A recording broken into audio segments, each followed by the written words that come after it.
بسم اللہ الرحمن الرحیم۔ تمام وزیر میدان میں تیر اندازی کی مشق کر رہے تھے۔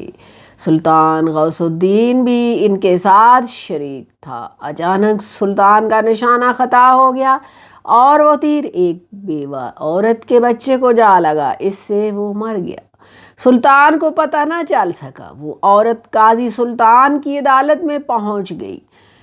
قاضی سراج الدین نے عورت کی طرف متوجہ ہوئے اور پوچھا، کیا بات ہے؟ تم کیوں رو رہی ہو؟ عورت نے روتے ہوئے سلطان کے خلاف شکایت لکھوائی کہ سلطان کے تیر سے میرا بچہ ہلاک ہو گیا ہے۔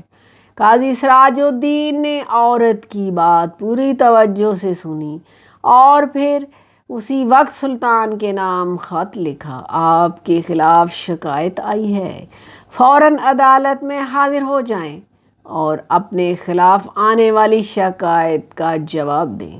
پھر یہ حکم عدالت کے ایک پیادے کو دے کر ہدایت کی، یہ حکم نامہ فوراً سلطان کے پاس لے جاؤ۔ پیادے کو یہ حکم دے کر قاضی سراج الدین نے ایک کوڑا نکالا اور اپنی گدی کے نیچے چھپا دیا۔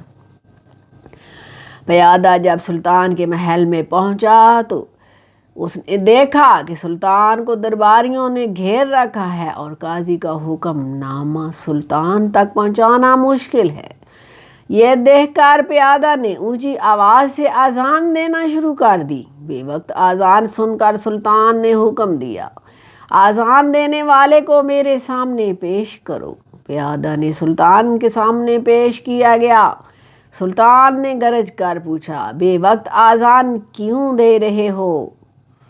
قاضی سراج الدین نے آپ کو عدالت میں طلب کیا ہے، آپ فوراً میرے ساتھ عدالت چلیں۔ پیادہ نے قاضی صاحب کا حکم نامہ سلطان کو دیتے ہوئے کہا۔ سلطان فوراً اٹھا اور چھوٹی سی تلوار اپنی آستین میں چھپا لی، پھر پیادے کے ساتھ عدالت پہنچا۔ قاضی صاحب نے بیٹھے بیٹھے مقتول کی ماں اور سلطان کی بیان باری باری سنے، پھر فیصلہ سنایا۔ غلطی ہو جانے والے قتل کی وجہ سے سلطان پر کفارہ اور اس کی برادری کا خون کی دت آئے گی۔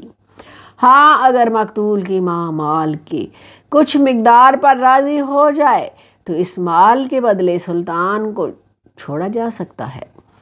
سلطان نے لڑکے کی ماں کو بہت سے مال پر راضی کر لیا۔ پھر قاضی سے کہا، میں نے لڑکے کی ماں کو مال پر راضی کر لیا ہے۔ قاضی نے عورت سے پوچھا، کیا آپ راضی ہو گئی؟